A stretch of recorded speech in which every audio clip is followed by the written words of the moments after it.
it covers solubility. Jadi ini mengcover pembelajaran tentang kelarutan, kekentalan, ya, kemudian stabilitas. Tanpa pengetahuan ini, maka obat akan mudah sekali terurai sebelum sampai pada pasiennya. Jadi obat itu yang saudara tahu ya sudah siap minum ya, tapi proses pembuatannya ini ada aspek bagaimana proses merubah substance menjadi medicine. Nah, sekarang farmakokinetik itu mempelajari pilar yang keberapa?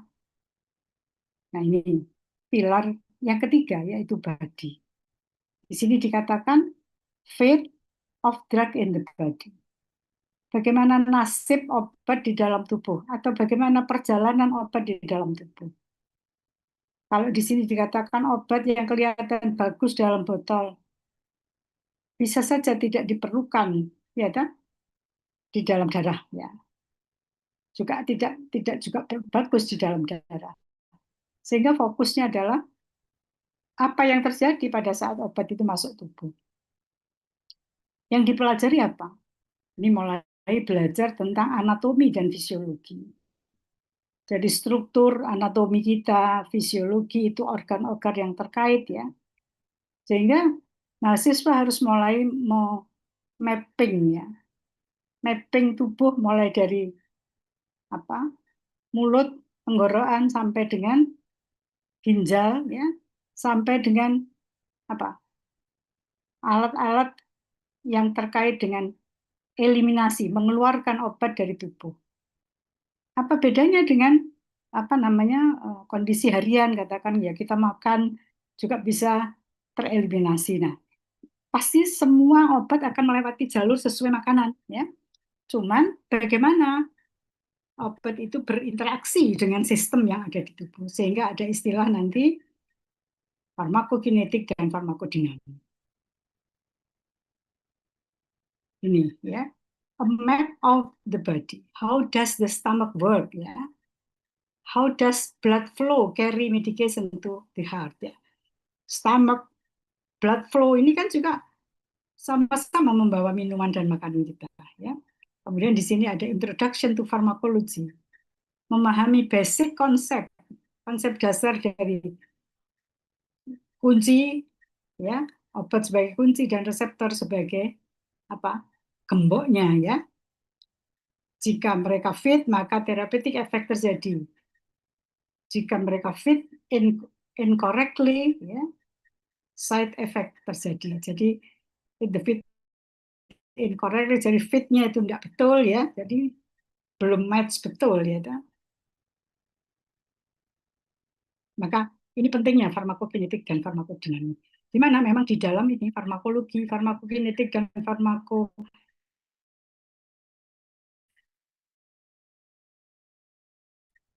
terutama farmakologi, farmakokinetik, apa nanti bedanya nanti kita pelajari. Nah, kemudian pilar yang keempat baru bicara pasien secara utuh. Jadi bagaimana medicine are dangerous commodity if mismanaged. Jadi ini menyangkut security dan legality. Fokusnya adalah menjamin bahwa tujuan terapi, tujuan pengobatan akan dicapai tanpa adanya membahayakan tubuh. Jadi pasiennya tetap safe ya. Sehingga di sini dipelajari tentang legislation pharmaceutical. Ya. Jadi belajar undang-undang farmasi, belajar penggolongan obat, ada yang boleh diberikan tanpa resep, ada yang harus dengan resep, ada yang kelompok narkotik, psikotropik, ya. Sehingga di sini ada aturan mainnya yaitu siapa saja yang boleh diempon, boleh diracik, bagaimana menyimpan kelompok obat golongan narkotika, dan apa yang harus dilakukan, sanksi apa bila ada apa pemalsuan ya. Kemudian ada komunikasi farmaseutik di sini. Karena apa? Obat itu kan nggak bisa menjelaskan dirinya sendiri ya. Maka perlu ada informasi yang melekat. Pada mahasiswa semester 2 ini baru sedikit yang diketahui sehingga misalnya memberi informasi masih sangat terbatas ya. Sehingga nanti saudara terus sesudah semester ini belajar. Jadi ini basic-basic yang harus saudara pelajari di semester 2. Oleh karena itu, mari kita masuk, ini mulai ya. Jadi Kak tadi itu review ya. Sekarang kita masuk apa sih bedanya obat dan racun? Di sini ada satu quote ya oleh William Withering pada tahun 1789.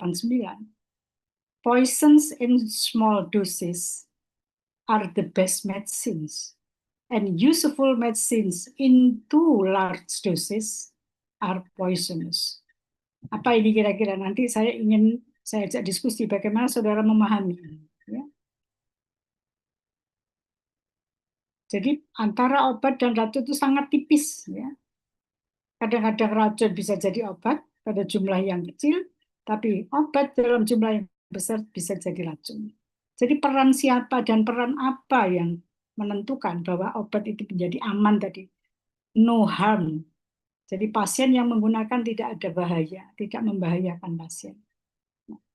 Oleh karena itu, di sini kalau dilihat ya, tadi pilar produk, produk itu belum masuk ke dalam tubuh. Nah, pilar yang farmakokinetik, farmakodinamik ini sudah masuk tubuh. Oleh karena itu judulnya di sini interaksi antara obat dan tubuh ya yang biasanya ya dibagi menjadi dua ya. Yang biasanya secara elegan, secara nyaman ini bisa dibagi dua. Ada farmakokinetik proses, ada farmakodinamik proses. Nah, ini gambarnya ya. Ini kita ikuti. Obat dosis tertentu digunakan ya. Kemudian ada proses absorpsi di sini. Untuk apa? Jadi misalnya diminum lewat mulut ya. Kemudian ada drug concentration in systemic circulation. Jadi ini di mana? Di pembuluh darah. Kalau di sini dikatakan concentration, ya, ini adalah apa? Kadar ya. Saudara sudah saya terangkan tentang farmakope, apa itu kadar ya, persen ya, atau miligram per mililiter atau mikrogram per liter ya. Itu adalah kadar. Konsentrasi obat di dalam sirkulasi sistemik atau di dalam darah ya. Berarti apa? Obatnya harus diserap dan syaratnya diserap harus larut gitu ya. Nah, di sini ada proses yang dinamakan proses biofarmaseutik ya. Kemudian kalau sudah ada di dalam sirkulasi sistemik, maka akan tersebar. Tersebar kemana? Dalam jaringan ya. Sehingga saudara tadi dikatakan mapping keseluruhan organ ataupun jaringan di dalam tubuh. Saudara harus memahaminya. Kemudian selain itu, kalau lihat di sini ya, distribusi ada, eliminasi ada, ya. Eliminasi kemana? Tentu melewati apa? Metabolisme dulu, baru diekskret ya bisa dikeluarkan. Kemudian juga dalam saat yang sama ini kalau lihat di sini, bisa saja dia masuk di site of action. Di sini juga berbicara concentration. Jadi nggak mungkin masih dalam bentuk tablet gitu ya, pasti sudah larut. Sehingga konsentrasi di tempat aksi ini juga menentukan supaya dia punya efek. Muncul di sini farmakologik efek. Nah, inilah yang dinamakan fase farmakodinamik atau proses farmakodinamik. Baru bisa responnya, clinical responnya bisa efektif, bisa toksik. Sebelumnya kita akan bicara poisonous dan drug, ya, medicine and poisonous. Ya. Jadi bisa menjadi keracunan, juga bisa efektif. Nah, ini digambar kalau ada orangnya ya, tadi itu kan gambar yang tidak ada gambar orangnya. Di sini dikatakan farmakokinetik, ya, masih farmakokinetik ini. Principle of ADME, absorpsi, distribusi, metabolisme, dan eliminasi. Nah ini contoh obatnya masuk ke dalam mulut, kerongkongan, ya, masuk ke ini lambung, mestinya lambung sama liver ini dekat ya, kemudian usus, kemudian masuk di sini feses ya, atau di sini juga ada saluran urin. Kemudian distribusi kemana? Ini dengan alat angkut. Alat angkutnya adalah darah, ya. Didistribusikan kemana ini.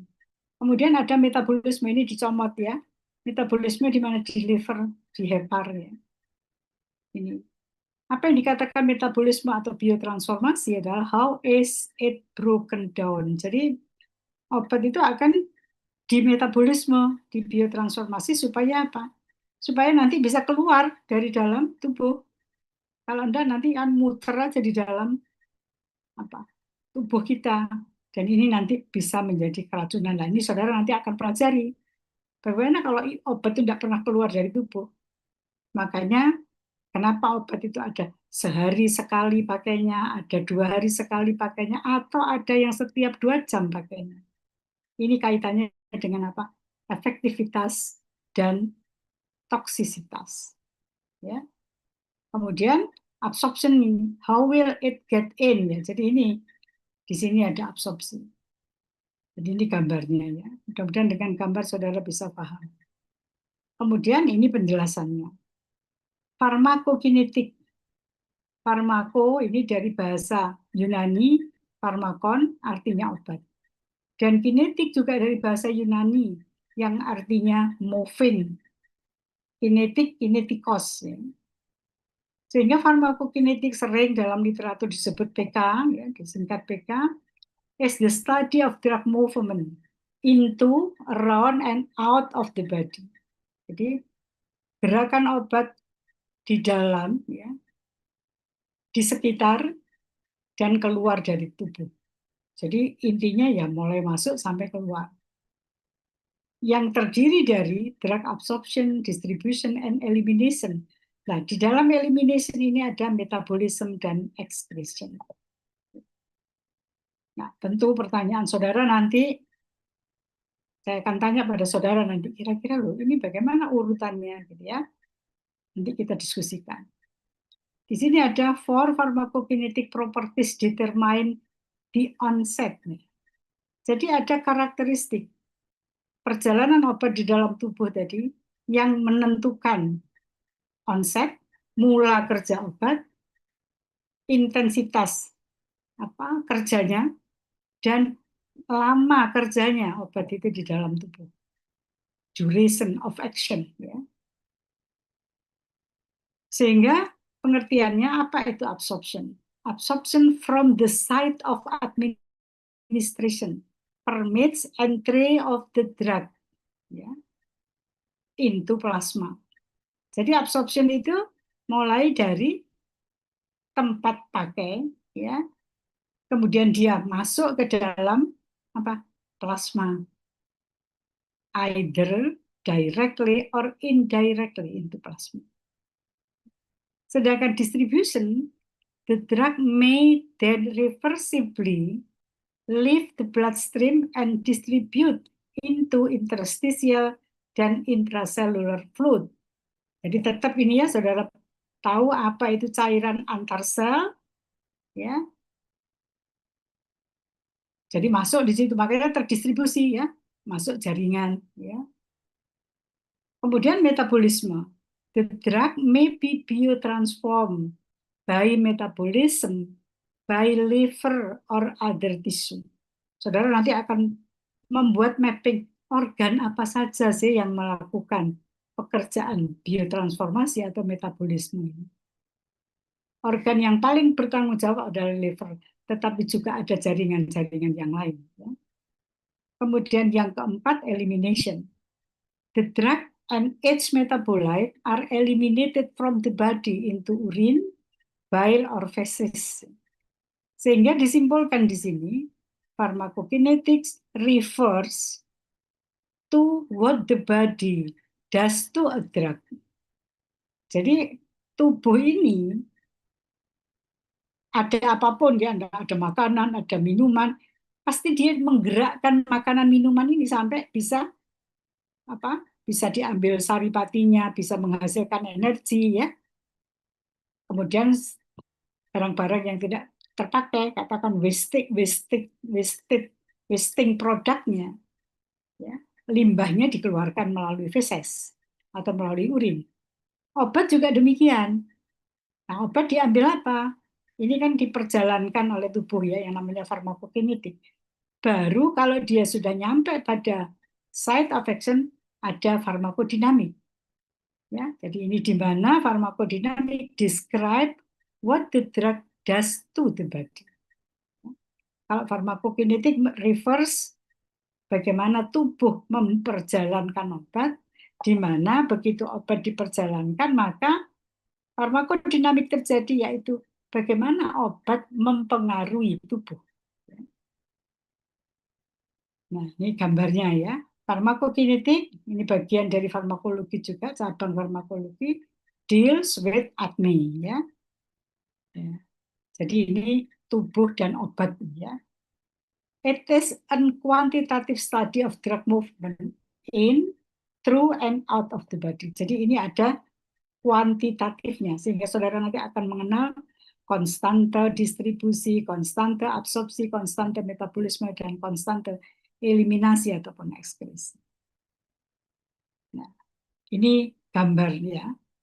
Kalau mau digambar landscape ya, ada absorption, ada distribution, dan di sini ada istilah storage, juga ada excretion. Ini drug in dosage form. Saudara mulai kenal di sini ada dosage form. Yang mana dosage form? Kemudian tadi karena mau masuk absorpsi ya, release. Jadi dilepas dari dosage formnya, maka menjadi drug in solution. Tadi pernyataan saya kan obat harus larut. Nah begitu larut dia masuk bloodstream. Kemudian di dalam aliran darah ini obat itu dilepaskan tadi ya. Kemudian di dalam darah juga ada protein, sehingga ada sebagian yang terikat. Makanya tadi ada pertanyaan, berapa konsentrasinya sampai pada site of action kan gitu ya? Ini berapa? Karena di sini ada ikatan dengan protein. Kemudian di dalam sini ya pada fase metabolisme ada metabolites, ada hasil metabolisme. Biotransformasi ini sama dengan metabolisme.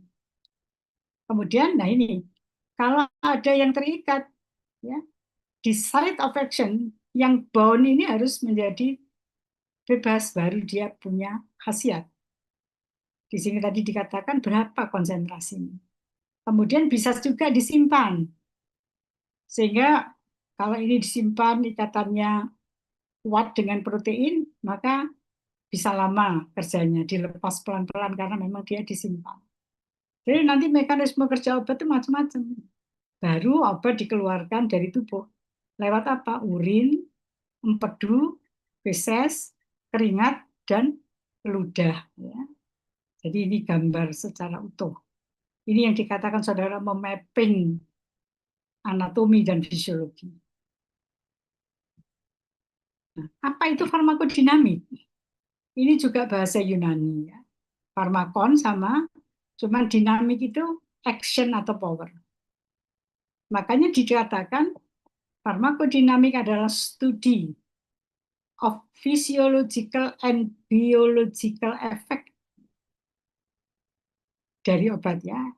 Studi baik secara faal atau fisiologik dan biologik efek dari obat dan mekanisme aksinya. It is the study of drug effect dan to elucidate ya, the complete action, effect sequence, and dose effect response ya. Jadi nanti saudara akan mengenal di sini hubungan dosis dan respon ya, atau efeknya. Ini farmakodinamik. Jadi efek prinsip terjadinya efek obat tergantung tipe respon obat. Dan ini bisa diukur dan bisa diukur secara kuantitatif ya.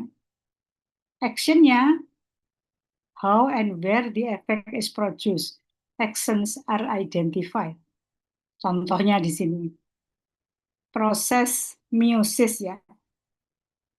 Pengecilan luas pandang mata ya. Jadi kalau saudara ditetesi pilokarpin ya, obat tetes mata, ya, untuk ini salah satu obat tetes mata yang bisa menghasilkan apa? Mengecilkan luas pandang, sehingga efeknya dinamakan miosis. Nah, mekanismenya apa drug action-nya? Menggunakan stimulasi saraf parasimpatik. Nah, ini saudara mulai main ini human anatomy ya, ini anatominya ada saraf simpatetik dan ada otot polos iris ya. Ini muscle circular, jadi otot polos yang melingkar di dalam iris ya, bagian mata. Sehingga terjadi proses pengecilan diameter mata ya. Nah, sehingga mau diterangkan di sini farmakodinamik is the study that establishes and elucidates relationship between concentration of drug at the receptor or target organ atau effect site and the intensity of its pharmacological effect. Nah, saudara nanti akan banyak melakukan ini bisa di praktikum farmakologi atau juga di fitokimia ya. Pada saat saudara menguji khasiat pasti ada alat ukurnya yang namanya intensitas farmakologi ya. Tapi tetap berhubungan dengan jumlah atau konsentrasi. Nah, ini kalau konsentrasi pasti ada satuan volume per volume atau berat per volume ya. Kemudian pharmacodynamics deal with relationship between drug concentration at the effect site sama dengan di atas ya.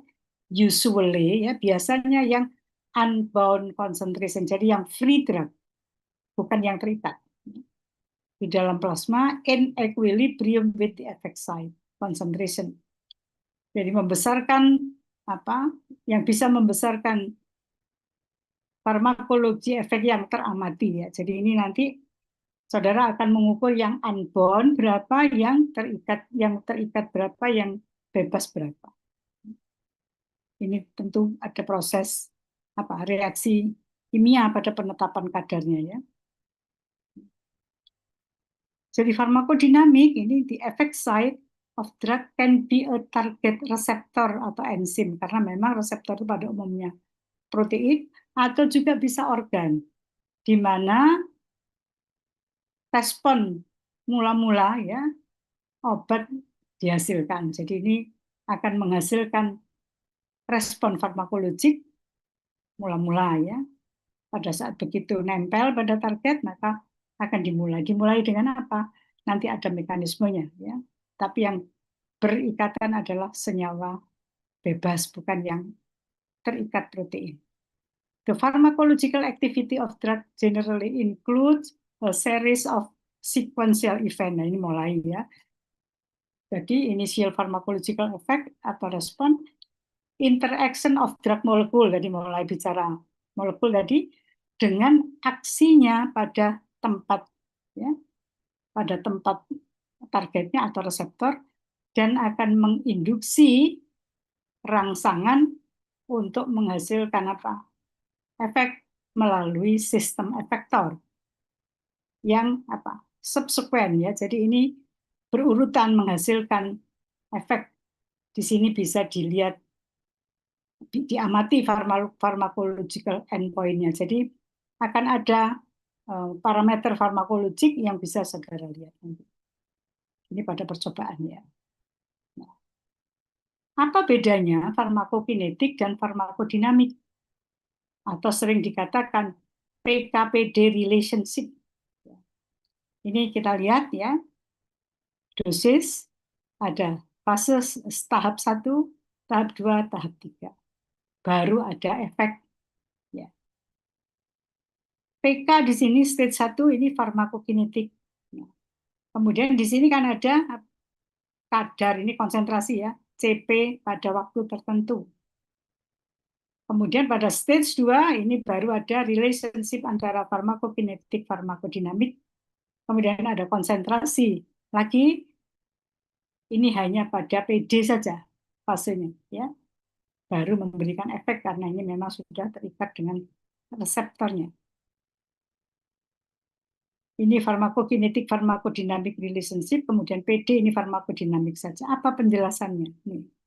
Stage 1 relationship between the dose, ini dose ya, jumlah obat yang diminum, dan waktu perjalanan obat sampai konsentrasinya pada cairan biologik. Berarti harus dilihat ya, cairan biologik apa yang nanti akan menjadi cairan yang akan diukur kadarnya.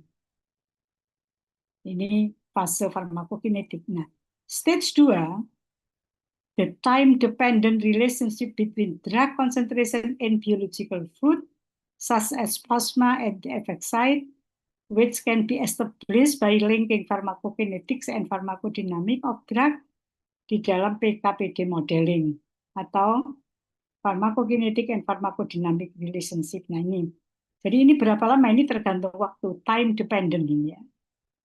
Relationship between drug concentration di dalam cairan biologik. Saudara nanti ada praktikumnya ini, percobaan mengambil darah tikus atau kelinci ya untuk melihat. Jadi nanti akan ada kurva hubungan kadar dan waktu perjalanan obat. Ya. Kemudian stage 3, relationship between drug concentration dalam tempat bekerja, tempat memberikan efek, dan ini bisa diamati farmakologik efeknya, farmakodinamik. Ya. Kemudian berikutnya, nah ini gambarnya ya. Saudara nanti akan muncul apa namanya ini? Berbagai rute atau jalur pemakaian obat yang nanti juga akan menentukan kapan dia mulai bekerja obatnya, berapa lama bekerja, dan berapa lama dia akan dikeluarkan dari tubuh. Tadi kita lihat ini ada intranasal, ya, spray.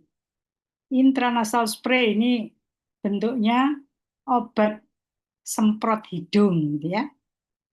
Ini apa kira-kira bentuknya? Ini campuran cair dan gas, ya. Karena spray pasti ada tekanan. Kemudian ada sublingual tablet-tablet di bawah lidah. Jadi diletakkan di bawah lidah. Kalau dilihat gambarnya di sini kan ada pembuluh darah ini ya. Kira-kira langsung masuk sirkulasi sistemik apa enggak? Saudara bisa lihat. Ya. Sirkulasi sistemiknya di mana ini? Kemudian di lambung ada apa?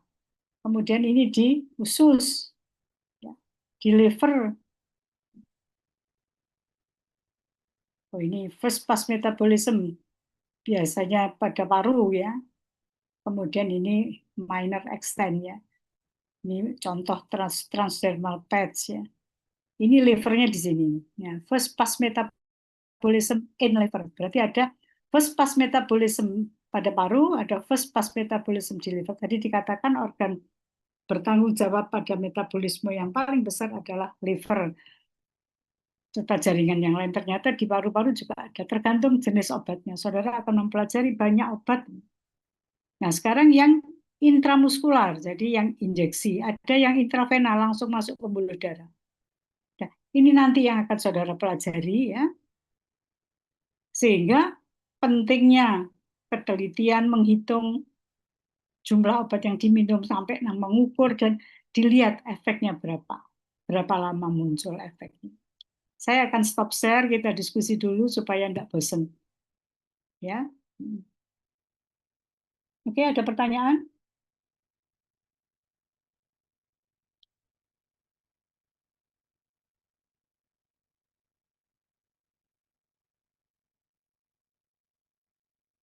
Kalau tidak ada pertanyaan, nanti saya yang tanya.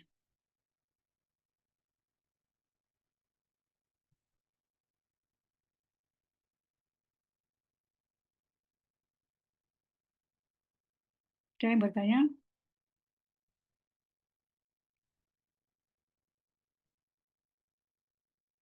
Kalau tidak ada yang bertanya, saya yang tanya.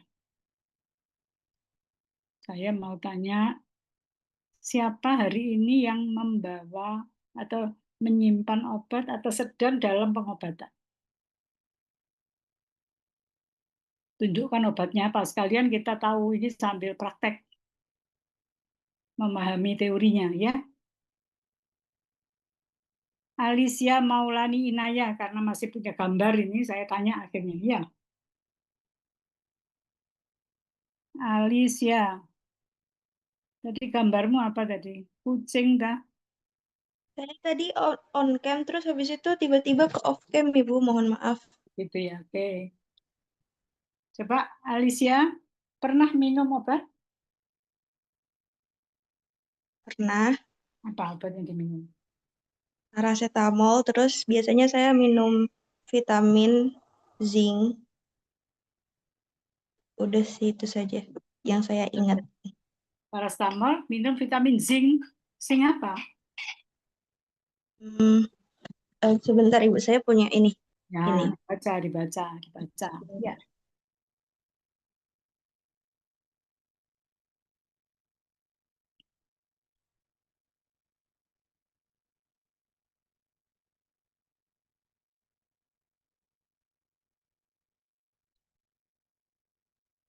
Oh, adanya yang ini Bu, Caviplex kafe, ini Bu. nggak kelihatan saya. Caviplex CDEZ. Hmm, produknya siapa? Nggak bisa baca ya dia. Itu diminum apa? Vitamin apa? Itu? Vitamin C maunya. Kalau Coba, yang ini. coba dibaca isinya apa? Ada Ini ascorbic. nggak ada, cuman satu gini doang. Oh, bungkusnya. Bukan yang ada kardusnya, Loh, itu bentuknya apa? bungkusnya doang. Hah? Tinggal ininya doang. Oh Red. iya, ada tulisan mie apa minyak Mau bentuknya dibuka apa? kayak biar. Ada bentuknya tablet apa? Waktu minum itu tablet apa Tab kapsul, lonjong apa bulat, ini tablet bundar ya, lonjong Ibu.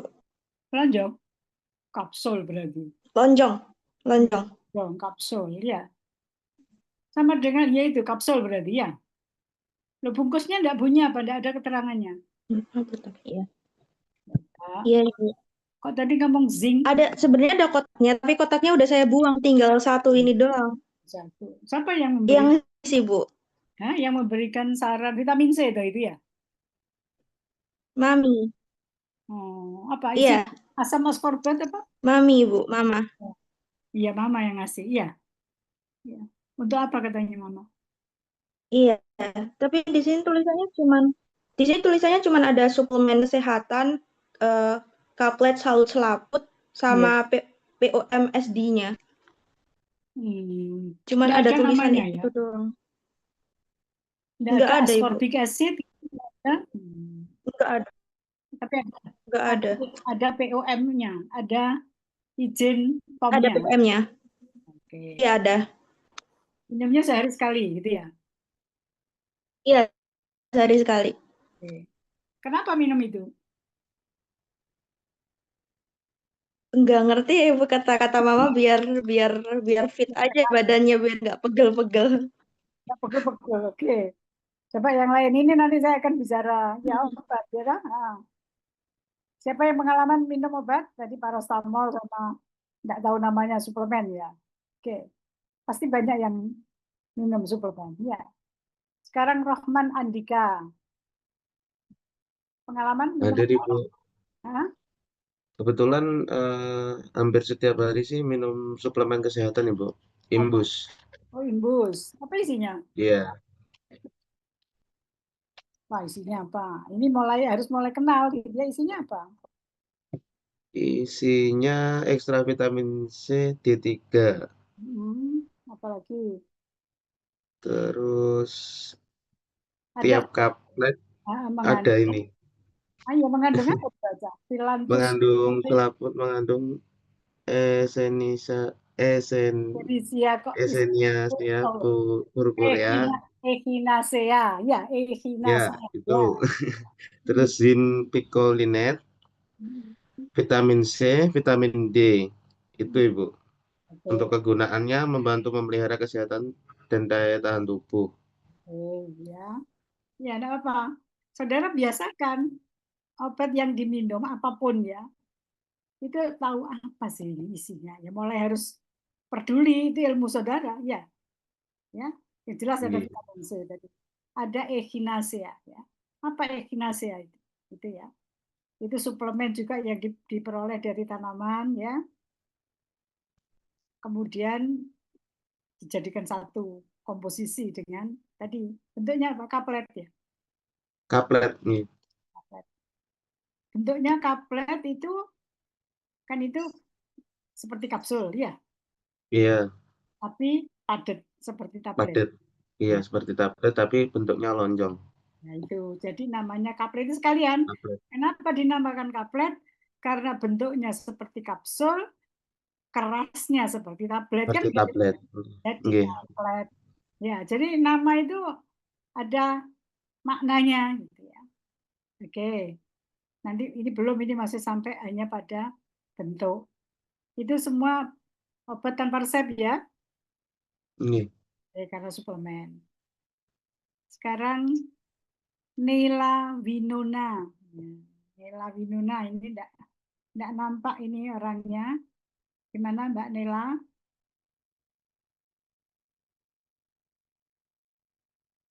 Ada enggak Nela? Nela Winona. Yo, sekarang enggak Ada nampak. Ibu, Ya, enggak punya pengalaman minum obat? punya pengalaman. Ya apa? Paracetamol. Sama aja. Eh, tolak angin. Oh, angin. Jadi semua tidak ada resep dokter, jadi beli bebas semua ya. Iya, Oke. Yang pengalaman minum obat karena resep dokter ada enggak? jarang Bu. Jarang. Coba di antara saudara ada enggak? Enggak apa-apa, sukarela aja kan ini kan pembelajaran ya, pasti enggak akan ada ininya sambil belajar. Kapan sih obat itu diresepkan, kapan obat boleh tanpa resep. Ada yang pakai resep? Hmm? Apa bedanya sih pakai resep enggak pakai resep? Nah, nanti itu dipelajari ya. Farisah Nur Sabrina. Pernah minum obat? Farisah Nur Sabrina, dengar? Mendengar Farisah? Masih di mute. Apa? Frisa ini. Ya, enggak nyaut. Farisah Nur Sabrina. Mendengar? Kok diam aja ini gambarnya. Farisah. Farisah Nur Sabrina dengar? Kok diam?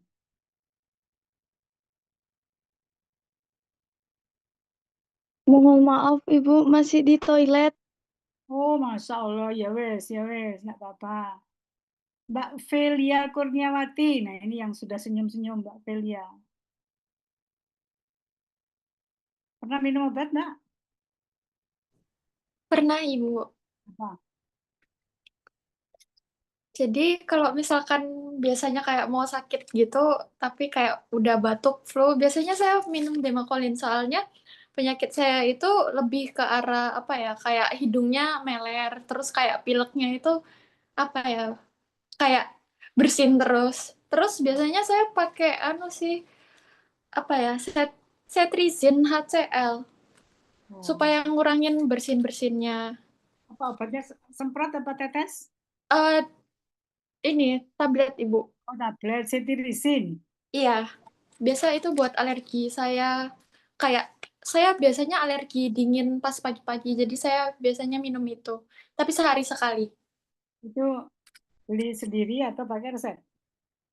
Sebenarnya pernah kayak ke dokter gitu kan. Terus dikasih resep. Terus saya minumnya pas lagi kambuh aja. Kalau bersin-bersinnya mengganggu aktivitas. Oh, iya. Bagus. Berarti awalnya cetirizine dengan resep ya. Iya, Napolin juga dengan resep. Demakolinnya iya. Iya, Pas ya. saya sakit saja. Oke. Artinya Ini ada dua macam ya. Ada yang menggunakan obat memang pernah karena periksa dokter terus dapat obat. Kemudian ada yang minum obat tanpa periksa dokter, minum obat untuk apa kira-kira? Untuk jangan sampai sakit kan begitu. Ya. Nah, tapi Mbak Velia tadi ya pada saat sakit mengulang obat yang dulu pernah diberikan dokter gitu ya. Ya.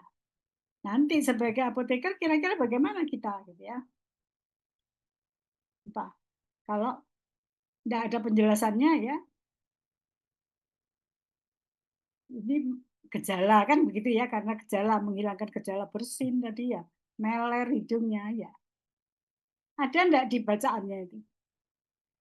Jadi Mbak Velia sudah bagus menerangkan. Ada, Ibu. Ya, karena untuk bersin-bersin tadi itu ceftriaxone ya. Itu nanti saudara bisa tahu ini golongan apa.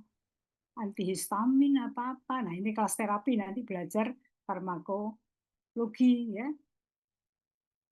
Ini ada yang bertanya, Mas siapa ini? Kok tapi tidak ada. Tangannya, oh enggak sih, tidak ada.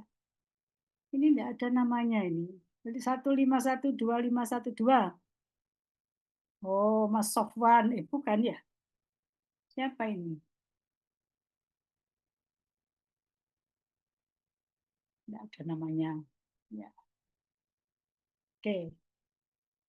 Jadi obat itu kalau hasil pemeriksaan dokter tentu memang betul-betul itu namanya. Tadi kalau yang kan ada fase apa pilar yang kedua produk gitu ya. Kalau dulu Mbak Velina beli obat pasti Demacolin diberi nama Mbak Velina gitu ya. Velina sehari berapa kali waktu itu di awal? 3 kali sehari. Ada namanya Mbak Velina toh, ya toh? Ya. Sekarang kalau beli sendiri ya, kan tidak dikasih nama. Iya betul. Terus tidak ada aturannya berapa kali sehari karena sudah pernah dapat. Ya. Ada sih. Ini, Ibu. Aduh, nggak kelihatan ya. Ada petunjuknya gitu ya. Ada. Jadi kayak dewasa 1 tablet 3 kali sehari. Itu mengikuti petunjuk itu ya? Iya, saya biasanya kalau nggak ke dokter lihat dari obatnya langsung. Ya. Jadi nanti saudara bisa apa ya bedanya, gitu ya. Jadi jangan sampai masyarakat itu loh ternyata sama aja, tidak usah ke dokter, terus minum obat semaunya. Nah ini kan ada hal-hal yang perlu mendapat perhatian gitu ya. Ya, bukan karena dokternya nanti tidak laku, bukan begitu. Ini ada yang namanya tadi poisonous dan apa medicine, gitu ya. Jadi ada dosisnya. Ya, tadi quote itu tadi apa artinya? Small doses, gitu ya. Small drug apa? Atau dikatakan kapan obat itu racun dan kapan obat itu menjadi obat, atau kapan senyawa kimia itu menjadi racun dan kapan senyawa kimia itu jadi obat. Tergantung apa? Dosis. Nah, ya. Oleh karena itu, pada saat kita berbicara produk, kemudian body, ya, itu ada yang namanya dosis. Ya. Sekarang saya tanya, kalau tadi paracetamol ya, yang banyak minum paracetamol kayaknya, paracetamol 500 mg itu dosis atau jumlah bahan aktif setiap tablet.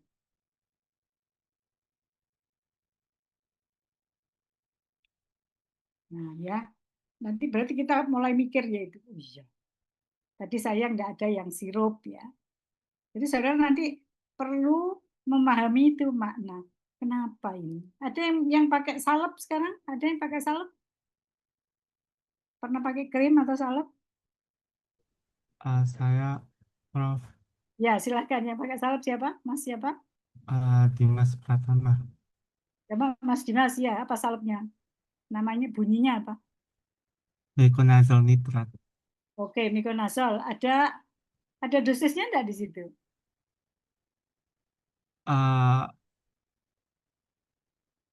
Nggak ada sih. Masa Oh, enggak ada? dosis. Ayo, ada kadarnya enggak? Ada kadarnya 2%. 2%. Nah, ya. Apa itu artinya dosis? Apa kandungan bahan aktif? Nah, itu mulai nanti ya, saudara mulai mikir. Apa? Karena kemarin di kelas yang sebelumnya, kok ini kok enggak ada dosisnya kalau salep kulit. Ya itu dosisnya 2% mikonazol, ya mikonazol ya.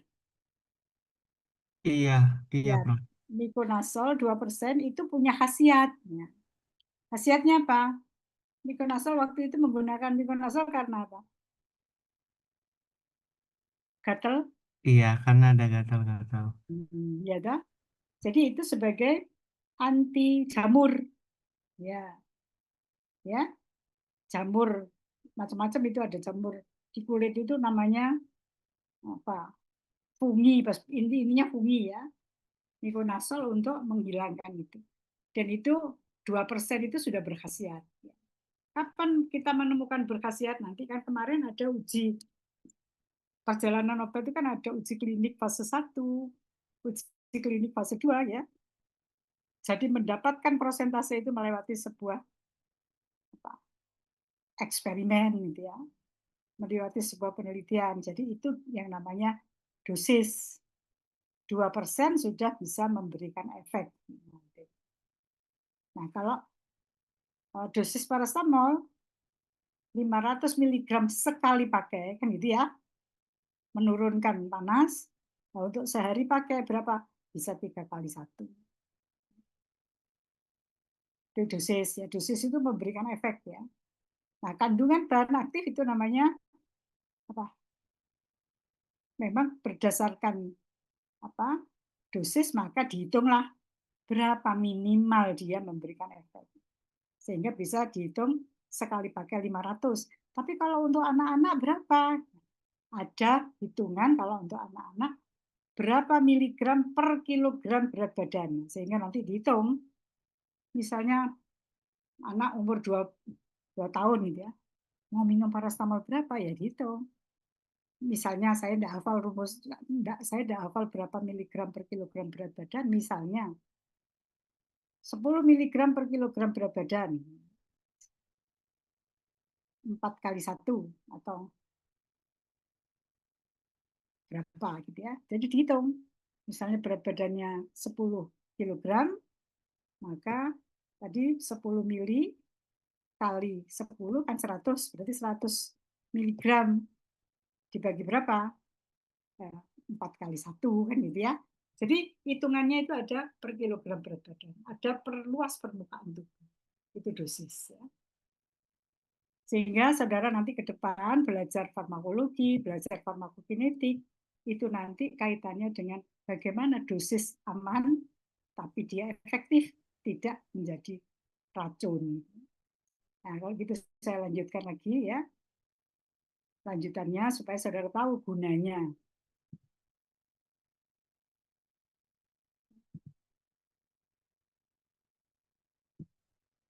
Oke, kita sampai di sini ya. Kebetulan apa ini?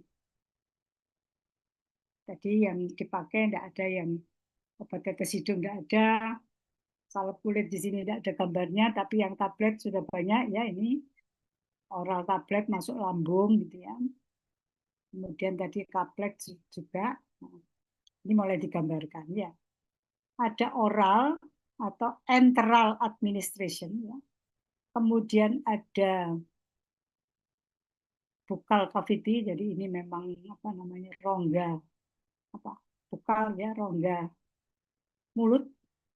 Kemudian ada vena balik. Ya. Saudara nanti belajar ini yang teman-teman mapping body, human body ya. Jadi belajar anatomi, fisiologi di sini ya. Kemudian ada penggunaan rektal ya. Rektal ini lewat anus. Ya. Namanya suppositoria yang dimasukkan lewat anus. Ini tidak ada yang injeksi, saya akan carikan dulu. Nah, makanya ada jalur penggunaan obat. Ini biasanya enteral, parenteral, dan topikal. Ini ada 2 istilah enteral dan parenteral. Nanti kita lihat apa sih artinya enteral dan parenteral. Ini. Enteral ini oral, sublingual, rektal, ya ini ya. Ini lewat usus sebetulnya ini, lewat usus ini ya. Catatan ini perlu ada catatan soluble ini larut, kemudian entrecutide atau slow release formulation. Kemudian parenteral, ya. Pasti tidak lewat usus karena disuntikkan lewat intravena langsung ya ini. Ya. Kemudian intramuskular, lewat otot, lewat subkutan, lewat di bawah kulit, ya. Kemudian intra apa ini ya, kalau di intradermal kulit ya, intratekal ya, yang di apa namanya kerangka, tekal itu tulang kepala kalau tidak salah. Ya. Ini transdermal patch ini, nah ini ada rektal. Kemudian topikal kulit tadi ya, yang mikonasol tadi. Kalau skin ya lokal atau systemic effect. Jadi memang ada yang efek lokal, efek hanya di tempat yang dipakai, tapi ada juga sistemik. Ya. Kemudian ada yang lewat paru, inhalasi bisa lokal atau sistemik. Kemudian vaginal ini usually lokal, kemudian mata ini usually lokal. Ya. Nah, enteral ini tadi sudah disampaikan lewat oral, sublingual, bukal, dan rektal. Nah, ini yang sistemik bisa enteral, bisa parenteral ya. Yang lokal ini skin, intranasal, okular ya. Ini nanti saudara akan hafal ya, ngerti dulu. Nasal itu apa sih? Ini bahasa Latin. Nasal itu hidung. Skin itu kulit, tapi ini topikal ya. Topikal ini kulit ya. Jadi ini efeknya lokal semua ini. Ya. Kalau yang sistemik itu ke seluruh.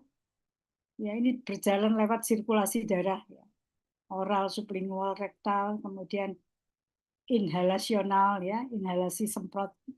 Nah, ada injeksi. Nah, injeksi ini intravena, intramuskular, subkutan. Nah, ini semuanya sistemik ya. Walaupun ini memang peran parenteral itu tidak lewat usus ya, kalau ini lewat usus.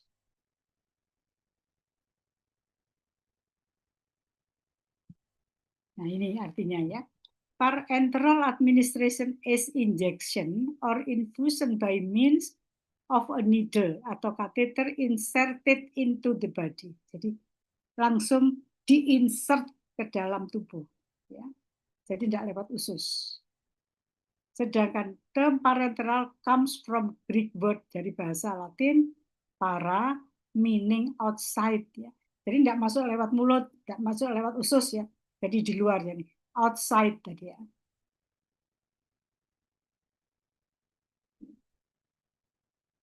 Enteron meaning intestine. Ini enteron tadi, enteral, intestine ini usus ya.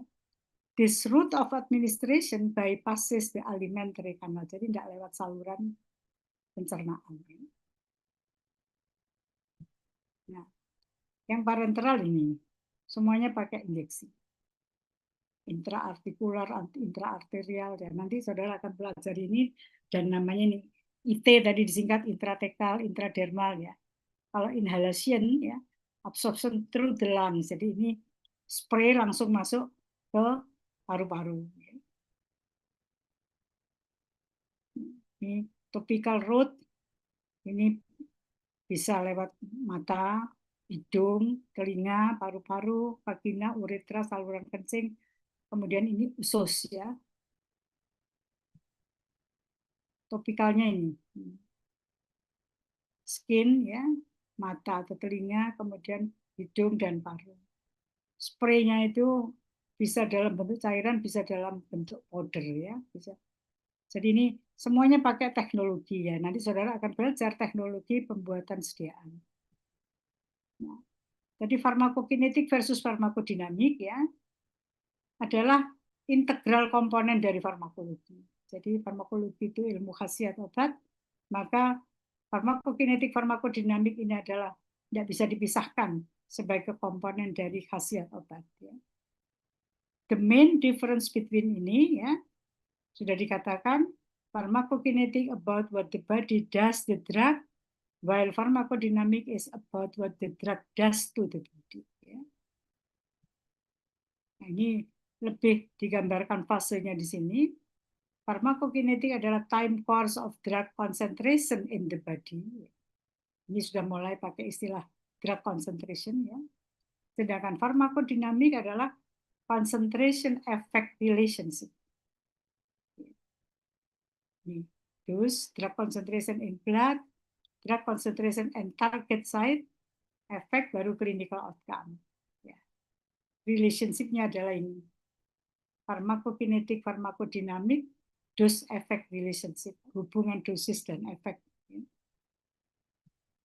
Nah, ini lebih rinci lagi, obat diminum atau dimasukkan tempat masuknya, kemudian diserap, kemudian didistribusikan. Nah, distribusi ini bisa sekalian juga eliminasi tadi yang saya tanyakan, apakah ADME itu berjalan sekuensial atau berjalan simultan? Absorpsi dulu, baru distribusi, kemudian metabolisme atau baru eliminasi. Tidak bertahap berhenti begitu, ya. Karena di dalam tubuh ini kan utuh satu tubuh, ini sistemnya saling sinambung, ya. Sehingga yang membedakan kapan itu fase absorpsi, kapan fase distribusi, eliminasi dan metabolisme itu tergantung konstantenya tadi, konstante reaksinya, ya kan? Sehingga itu berjalan simultan, yang membedakan adalah rate of reaksi, laju reaksinya. Ya. Yang nanti saudara akan belajar di ilmu farmakokinetik. Nah, ini kalau mau digambarkan di sini, ini farmakokinetik. Di sini masih ada resiprokal di sini ya. Distribusi dan metabolisme ini resiprokal ya. Kemudian begitu sampai di sini, kenapa ini? Karena ada transfer to site of action. Ya. Baru di sini farmakodinamik. Ya. Bisa dengan regulatory protein, yaitu reseptor, enzim, bisa ion channel transporter, jadi ini misalnya contoh kalsium channel, ya, kalsium blocker. Ya. Jadi ini ada, saudara nanti akan belajar ini macam-macam reseptor, bisa enzim, bisa saluran ion ya, misalnya kalsium ion ya. Kemudian di sini setelah masuk dengan berikatan dengan protein, baru binds to molecular target. Jadi berikatan dengan molecular target yang namanya afinitas di sini. Baru masuk mekanisme of drug action, kemudian respon. Jadi ini tahapan. Ya. Sehingga konsentrasi di sini penting. Ya. Kapan dia bisa berikat dan semua titik-titik reseptornya diduduki, baru dia bisa memberikan aksi. Ya.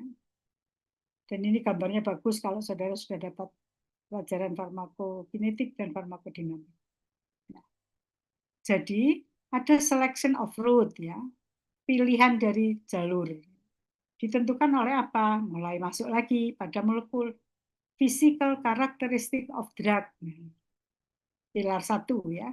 Speed which drug is absorbed and or released. Ini fase 2, produk. Tadi ada delivery system. Kemudian need to bypass hepatic metabolism to achieve high concentration at particular site. Ini mulai pilar ketiga, body, ya tak? Sehingga muncul accuracy of dosage, ketepatan regimen penggunaan, ya. Dosis itu dari dose dan usage. Kemudian condition of the patient. Jadi ini pertimbangan dari pemilihan jalur penggunaan obat. Sehingga 3 pilar sudah masuk di sini. Oh, termasuk yang keempat ini, condition of the patient. Sehingga kalau mau dikatakan apa itu dose? Is the quantitative amount administered or taken by a patient for the intended medicinal effect. Dari sejumlah yang dipakai untuk menghasilkan efeknya, efek farmakologi atau efek obat.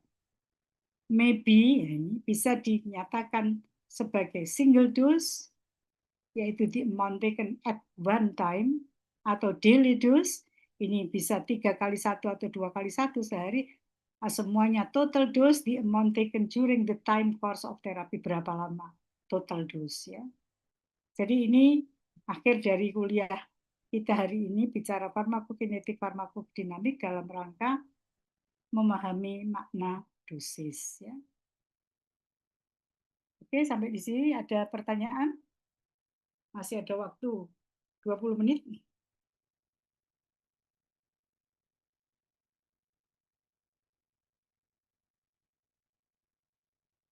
Ada yang ditanyakan?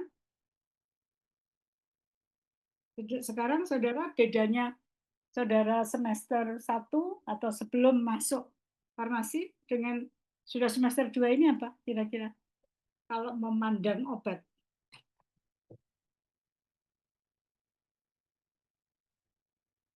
Selama ini saudara minum obat, dibaca petunjuknya apa enggak? Dibaca ya Mas Rasa ya? Mas Rasa Raihan. Iya, Ibu. Ya. Iya, saya baca. Ya.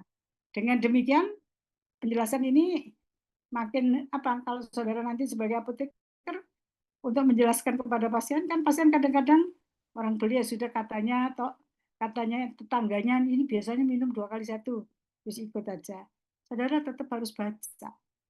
Karena kalau ada apa namanya ini khasiatnya apa?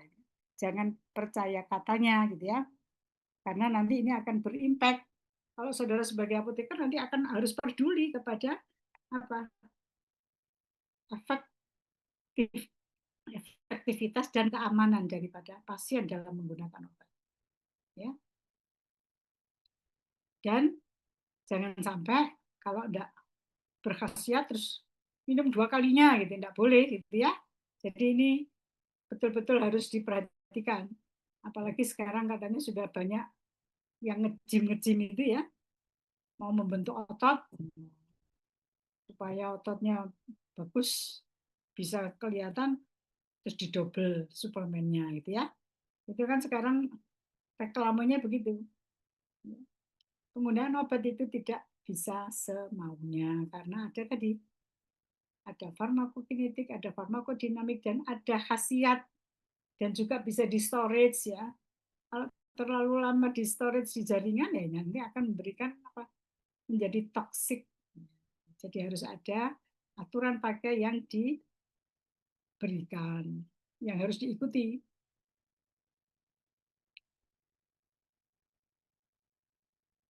Oke, Ida Ayu Wikanti Gita Kirana. Ada yang ditanyakan atau ada komentar saudara? Setelah menjadi mahasiswa farmasi semester 2, ada perubahan pandangan terhadap obat selama ini? Dari saya kalau minum obat dulu atas suruhan orang tua, kalau misalkan sakit, orang tua yang ngasih tauin berapa kali sehari. Tapi kalau sekarang saya tinggal sendiri, saya mulai baca di belakang packagingnya untuk saranan pemakaiannya seperti apa. Sama juga saya melihat bahan-bahannya. Ya setelah tadi kuliah ini kira-kira makin mantap. Oh ternyata ada gunanya. Ya kan?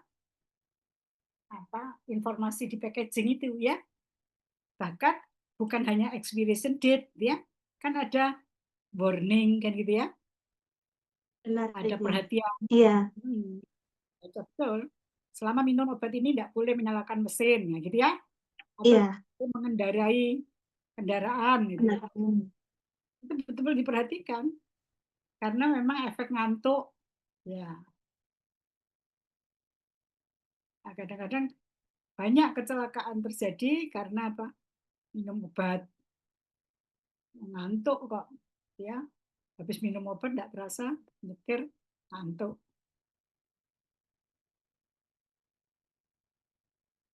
Ya. Baik yang lain? Mbak Niputu Suluh Kinan Jati ya.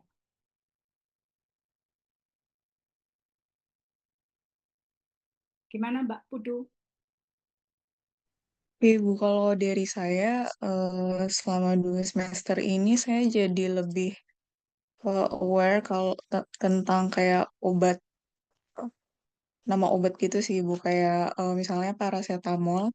sama Panadol itu ternyata isinya sama-sama paracetamol. Cuman kalau paracetamol yang dijual dengan nama paracetamol itu ternyata namanya obat generik. Sedangkan Panadol itu obat dengan nama dagang seperti itu. Ya bagus ya. Jadi kalau orang minum, saya Panadol, Bodrek gitu. Terus saya juga minum apa namanya Sanmol misalnya. Kira-kira saudara bisa ngomong apa? Saya minum Panadol, minum Sanmol, minum Bodrek. Itu harus dilihat isinya sama lah. Kalau sama isinya jangan minum semua kan gitu ya. Karena itu sama-sama paracetamol, nggak boleh diminum tiga-tiganya. Ya, kadang-kadang orang yang nggak tahu obat yang disimpan tuh kadang-kadang ini obat untuk apa. Nah, oleh karena itu mulai sekarang dibiasakan. Oh ini obat untuk apa? Waktu itu diberikan kapan? Catatan penggunaan obat itu penting. Ya. Dan jangan lupa nyimpan obat itu jangan sampai expired gitu ya. Terus tahu-tahu waktu sakit malam harus diminum aja nggak lihat expiration date-nya kapan. Karena tadi ada dinamik, kinetik, ya. Kemudian kalau disimpan lama bisa rusak, gitu ya. Itu ada kalau rusak ya tidak berkhasiat atau beracun. Jessica Deniseria. Gimana Mbak Tadi Jessica? Prof. Ya.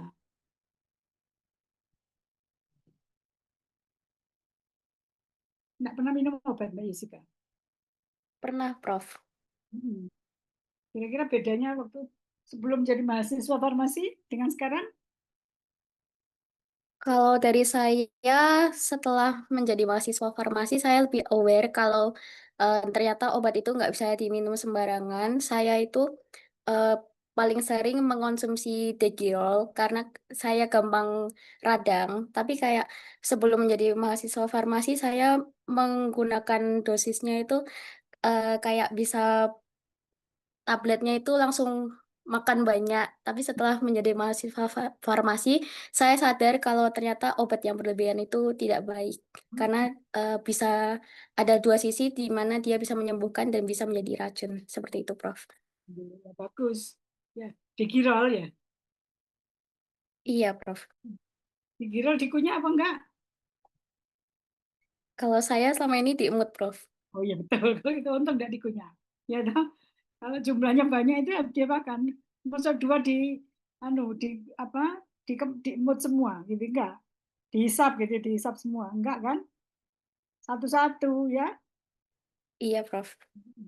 Oke, alhamdulillah sekarang sudah mulai aware tadi ya.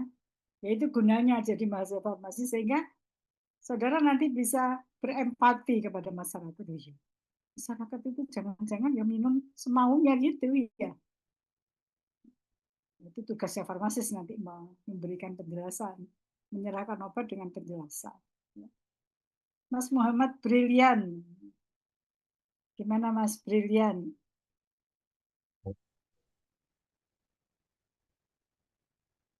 Kebetulan saya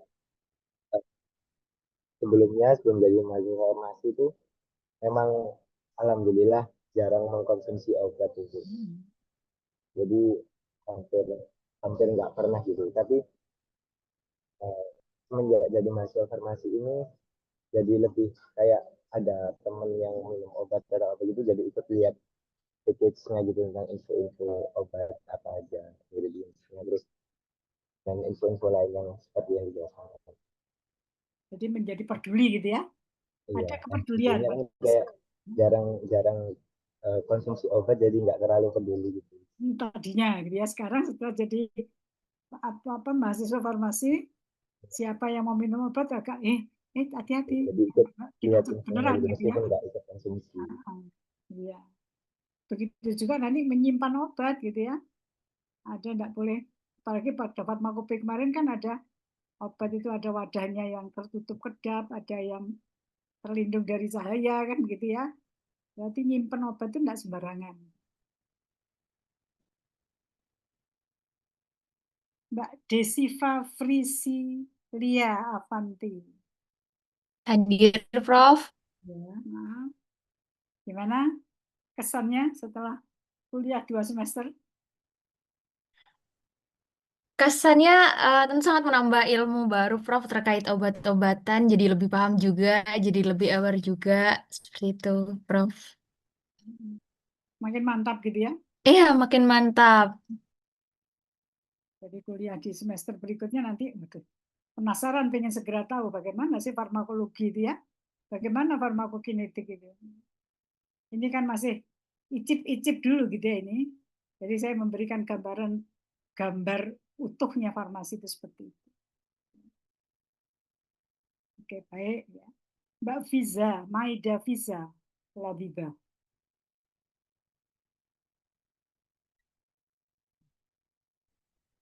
Baik, Prof.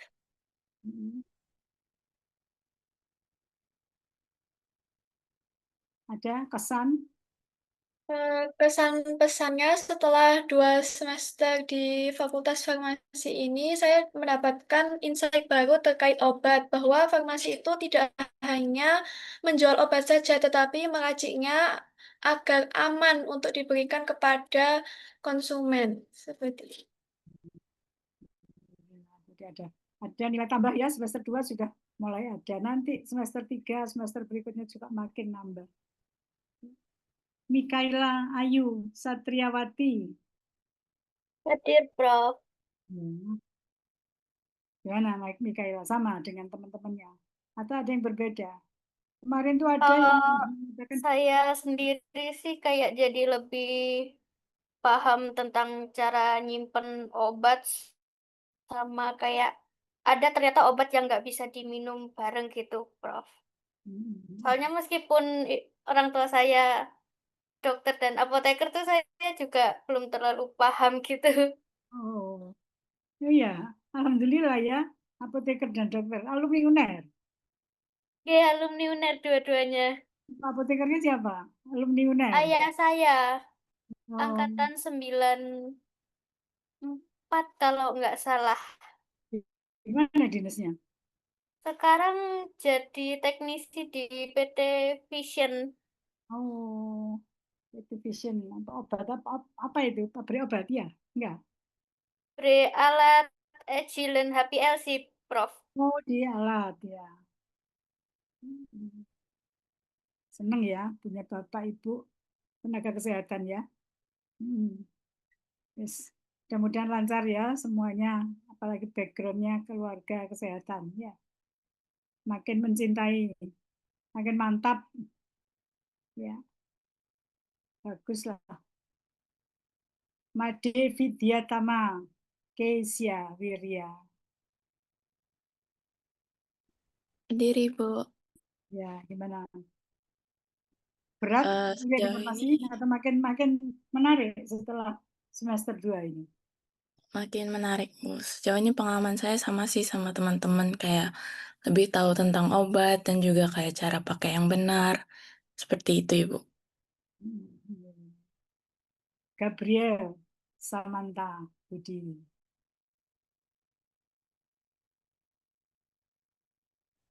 Hadir, Prof.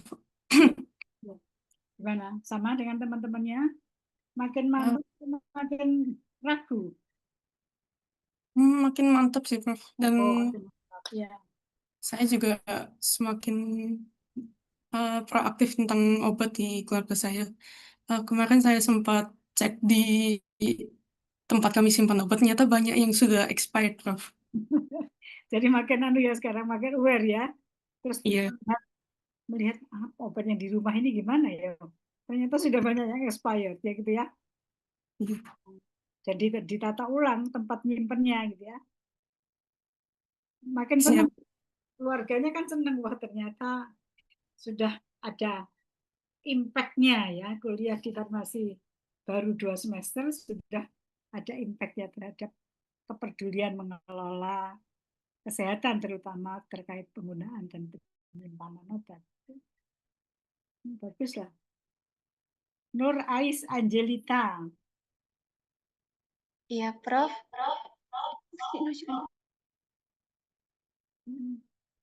Gimana?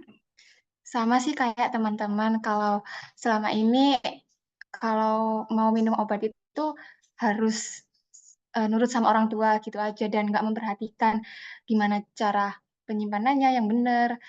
Terus semakin di semester 2 ini saya lebih paham kalau ternyata obat itu juga ada cara penyimpanannya tuh gimananya tuh jadi lebih tahu.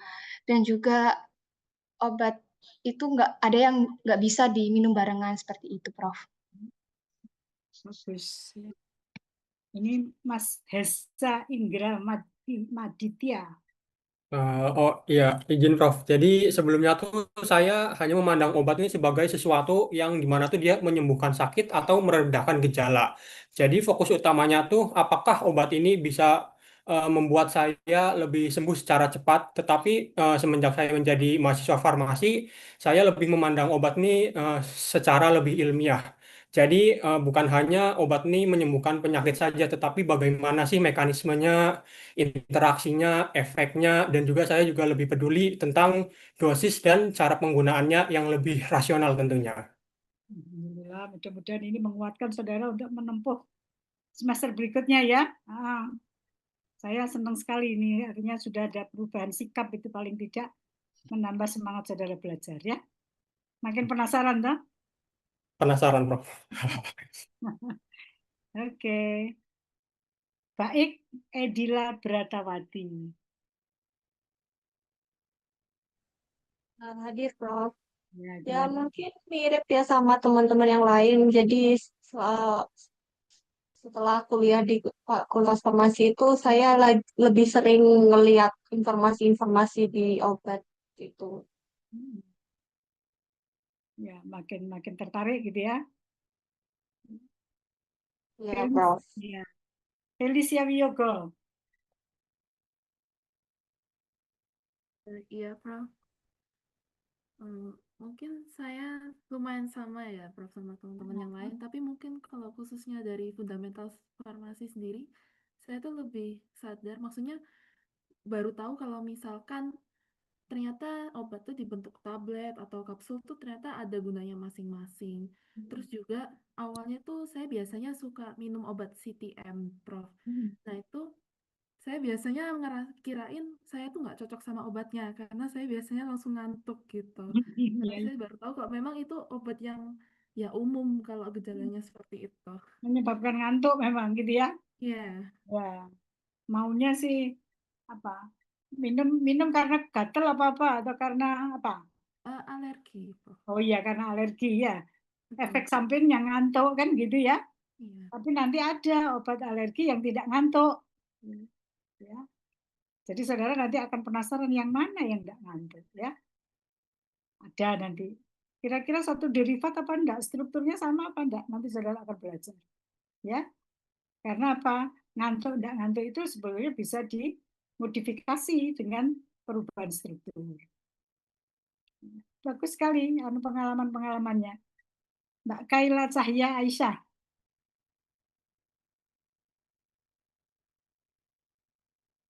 Iya, Ibu. Gimana? Ya, Prof. Kalau saya juga sama seperti teman-teman lainnya. Kalau saya itu dulu nggak bisa minum tablet, jadi seringnya tuh tabletnya sering dihancurin. Nah, semenjak masuk farmasi itu ternyata saya tahu kalau tablet dihancurin tuh jadi berkurang ininya, efektivitasnya. Ya. Jadi tidak semua boleh dihancurkan kan gitu ya. Karena ada maunya gitu ya. Jadi macam-macam sediaan itu ada maunya. Ya.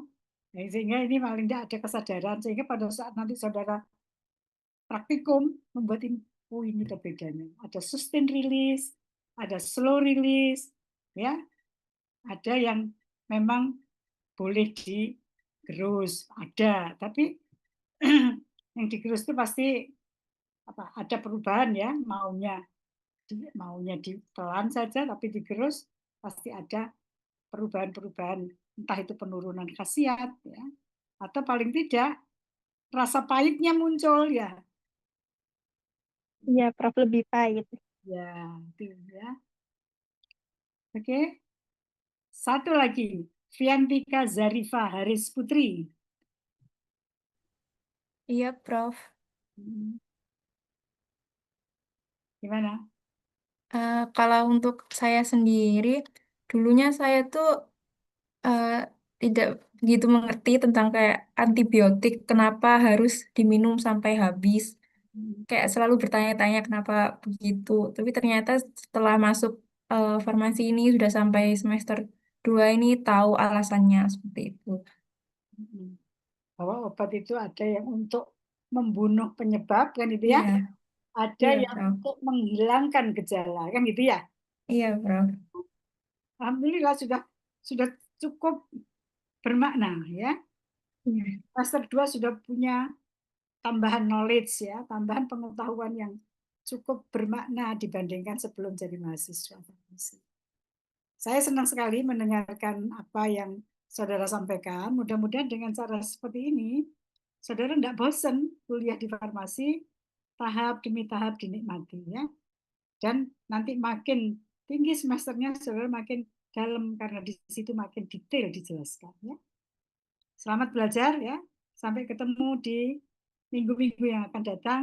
Mudah-mudahan makin bersemangat belajarnya ya.